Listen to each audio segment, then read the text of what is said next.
प्रणाम. आपल्या एकनाथ शिंदेचे खरं म्हणजे ते नेते आहेत, वक्ते पण आहेत चांगले, पण प्रवक्ते पदापेक्षा त्यांची लेवल थोडी वरची आहे. प्रवक्ते पदामध्ये फारसं कोणी असं नजरेत नाही भरलेलं अजून. शिंदे साहेबांचे प्रवक्ते म्हणून नजरेत नाही. आता माझा एक मित्र आहे, तो आलाय तिथे, बघूया. पण संजय शिरसाट त्याच्यात बऱ्यापैकी आक्रमकपणे बोलतात आणि प्रवक्ते आहेत असं कधी कधी वाटतं, कधी कधी नाही वाटत. पण त्यांनी काल एक विधान केलं की चंद्रकांत खैरे यांना वेड लागलाय. आणि वेड का लागलाय तर म्हणे त्यांनी सांगितलं की मुसलमानांनी 5 वेळा नमाज पढावा. संजय शिरसाट खूप आक्रमक बोलतात, स्पष्ट बोलतात. अनेक वेळा संजय राऊतला तोड पण बोलतात. संजय राऊतला तोंड देणं मुश्किल आहे. नितेश राणे प्रयत्न करतो, पण शेवटी संजय राऊत असतो. तसंच संजय शिरसाट प्रयत्न करतात संजय राऊतला मुंहतोड जवाब देण्याचा, पण जवाब असतो पण तो मुंहतोड नाही होत. पण ठीक आहे, ही ट्राईज हिज बेस्ट. पण त्यांनी असं एकदम विधान जे केलंय त्याचे आणखीन बाकी संदर्भ नाही आले. मी टीव्हीवर जेवढं दाखवलं तेवढंच पाहिलं. त्याच्यात ते म्हणाले यांना काय वेळ लागलाय का चंद्रकांत खैरे जे उमेदवार आहेत उबाठाचे औरंगाबादमध्ये, की ते काय सांगतायत 5 वेळा नमाज पढा. त्यांना तो विषय असं हिंदू मुस्लिम याच्यामध्ये घेऊन हा हिंदुत्वाचा पुरस्कर्त्या बाळासाहेबांच्या पक्षाचा माणूस मुसलमानांना सांगतोय की 5 वेळा नमाज पढा. हे वेड आहे, हा वेडेपणा आहे. संजयजी, बाकी तुमचं चाहताय मी, तुम्ही चांगलं काम करताय. ना तुम्हाला एक मर्यादा आहे, पण त्या मर्यादेमध्ये तुम्ही चांगलं काम करताय. पण मला सांगा की चंद्रकांत खैरे समजा मुसलमानांना म्हणाले असतील, कारण औरंगाबादमध्ये इम्तियाज जलील त्यांचा प्रमुख विरोधक आहे, जो मुसलमान आहे आणि गेल्या वेळी तो निवडून आलेला आहे आणि चंद्रकांत खैरे पडलेले आहेत. तर त्यांना पाडण्यामागे परत अंतर्गत कलह होता वगैरे, त्यांच्या विरुद्धच्या बंडखोरांनी मतं घेतल्यामुळे ते पडले वगैरे, हे सगळं असलं तरी याही वेळेला साधारणतः तसा प्रकार होऊ शकतो. म्हणजे चंद्रकांत खैरे यांचं काय निवडून येण्याची शक्यता आहे वगैरे असं मी म्हणत नाहीये, पण इम्तियाज जलीलच निवडून येण्याची शक्यता मला जास्त दिसते आजही, ज्या पद्धतीने वादळ चाललेलं आहे त्या ह्याच्यामध्ये. पण संजय शिरसाट मुसलमानांनी 5 वेळा नमाज पढावा याच्यात काही वेडेपणा नाहीये.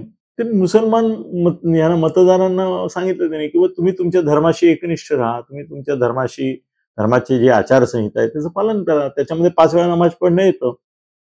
मुसलमानांनी 5 वेळा नमाज पढू नका असं ते जर म्हणाले असते तर ते मुसलमानांनी आक्षेप घेतला असता, निवडणूक आयोगाने पण घेतला असता. हे काय सांगताय तुम्ही, नमाज नाही पडायचा असं कसं?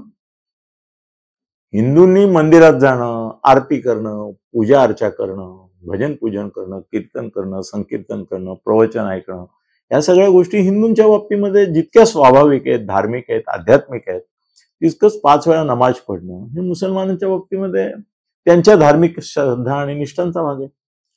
आणि त्या तुम्ही तुमच्या निष्ठा पाळा, तुमचे आचार विचार जे आहेत ते पाळा आणि कट्टरवादी होऊ नका, धर्मांध होऊ नका, पण धर्म पाळा. ते काय बाळासाहेबांनी पण कधी असं नाही म्हटलं. ते पण अब्दुल हमीद नावाचा जो एक आपला शहीद होता त्याचं नाव नेहमी घ्यायचं. ते म्हणायचे आम्हाला अब्दुल हमीद सारखे मुसलमान हवेत, किंवा आणखीनही काही मुसलमानांची नावं घेऊन ते म्हणायचे की हे मुसलमान आम्हाला हवेत. म्हणजे मुसलमानांचा म्हणून द्यायचं. साबिर शेखला केलं होतं की त्यांनी कल्याणचे आपले, सामान्य होता तो खरं म्हणजे, पण त्याला मंत्रिपद वगैरे दिलं. केवळ तो मुसलमान आहे ना, आपलं मुसलमानांविषयीची एक आस्था दाखवायची म्हणूनच केला होता. त्याच्या पलीकडे काही त्याला महत्व दिलं नाही आणि त्यांनी फार चिल्लरगिरी केल्यामुळे फार त्याचं कौतुकही नाही झालं आणि मुसलमान समाजात त्याला स्वीकारलंच नाही गेलं.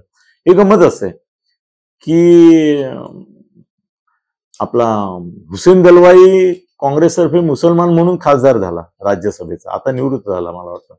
पण खुद्द मुसलमान समाजामध्ये हुसेन दलवाई बद्दल कधीच त्याला मुसलमान म्हणून लोकांनी स्वीकारलं नाही, मुसलमानांचा नेता म्हणून स्वीकारला नाही. याचं कारण हमीद दलवाई नावाचा जो समाज सुधारक होता मुसलमानांमधला, की ज्यांनी मुसलमान समाजाला धारेवर धरलं होतं त्याच्या चुकीच्या गोष्टींबद्दल, ज्या आता मोदी इम्प्लिमेंट करून वळणावर आणतायत.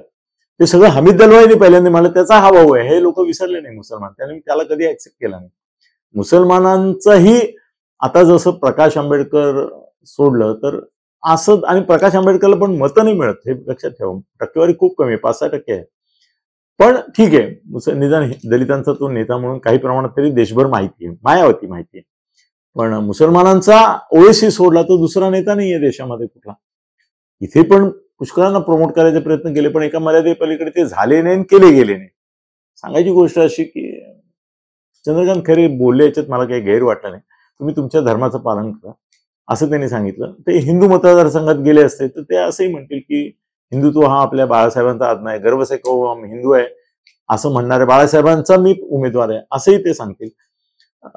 संजय शिरसाट तुम्ही चालू ठेवा तुमचं क्रुसेड धर्मयुद्ध, पण चंद्रकांत खैरे सुद्धा सिनियर नेता आहे. तुम्हीच त्यांना 4 वेळा खासदार केलाय, 3 वेळा. त्यामुळे थोडं आचारसंहिता तुम्ही पाळावी अशी अपेक्षा आहे. एवढंच. वेळ बीड लागलाय असं म्हणायची काही गरज नाही. धन्यवाद.